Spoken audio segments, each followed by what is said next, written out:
ሊሳም በጣም ደነገጠችና ሮጣ መኪናዋ ውስጥ ገባች። አንድ ያላት ብቸኛ አማራጭ መኪናዋ ውስጥ መደበቅ ብቻ ነበር። ሰውየው ግን መሳሪያ ይዞ ነበር የመጣው። ሰውየውም በሩን ሰብሮ ገባ። ከዛም መኪና ውስጥ ቁጭ አለ። ከዛም ማደንዘዣ አርጎባት አደንዝዞ ወሰዳት። በሚቀጥለው ቀን ሊሳ ስትነሳ አንድ ክፍል ውስጥ ተቆልፎባት ነበር። መስኮቱ በብረቶች ታሽጎ ነበር።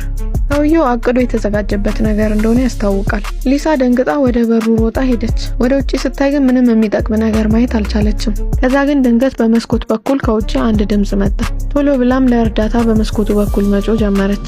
ከዛ ግን አንድ የምታውቀው ፊት ነበር የታያት። በዛ ሰዓትም ማምለጥ የማትችልበት ተራራ ላይ አንድ ቦታ ታስራ እንዳለች አወቀች። ራሷን እንዴት ማዳን እንደምትችል አታውቅም። እስኪመሽ ድረስ ዝም ብላ ጠበቀች። ሰውየውም በስተመጨረሻ በሩን ከፍቶ ገባ።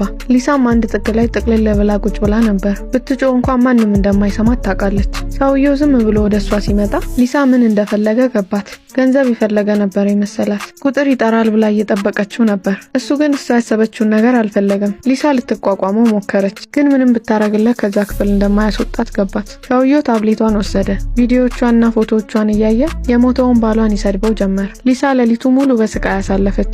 በሚቀጥለው ቀን ሊሳ ህመም ውስጥ ሆና ነቃች።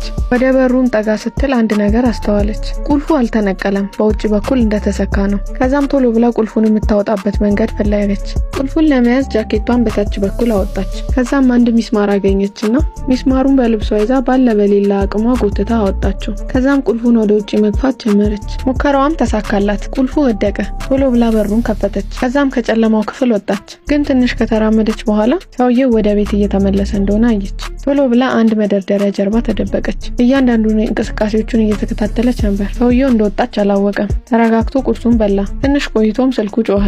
ስልክ ሲያወራ ሊሳ ልጆችና ሚስት እንዳለው አወቀች። ከስራው በኋላ ቤት ሄዶ ልጁን እንደሚያይ ሲያወራም ሰማች። ሊሸጣት ወይ ሊገላት ነው። የሰውየውን ጭካኔ ባሰበች ቁጥር እየፈራች መጣች። ሰውየው ስልኩን ከዘጋ በኋላ ሊሳ ወደ ታሰረችበት ክፍል ሊሄድ ነው። ሊሳም የምታመልጥበት አሪፍ አጋጣሚ አገኘች። ሰውየውም እሷ ወደ ታሰረችበት ክፍል ሲሄድ ሊሳ በፍጥነት ወጥታ አመለጠች። ምንም ያህል ብታመልጥ ግን አንድ የማታውቀው ተራራ ላይ ጥቅጥቅ ያለ ጫካ ውስጥ ነው ያለችው። ሰውየው ድምጿን ሰማ። ከዛም ያባረራት ጀመር።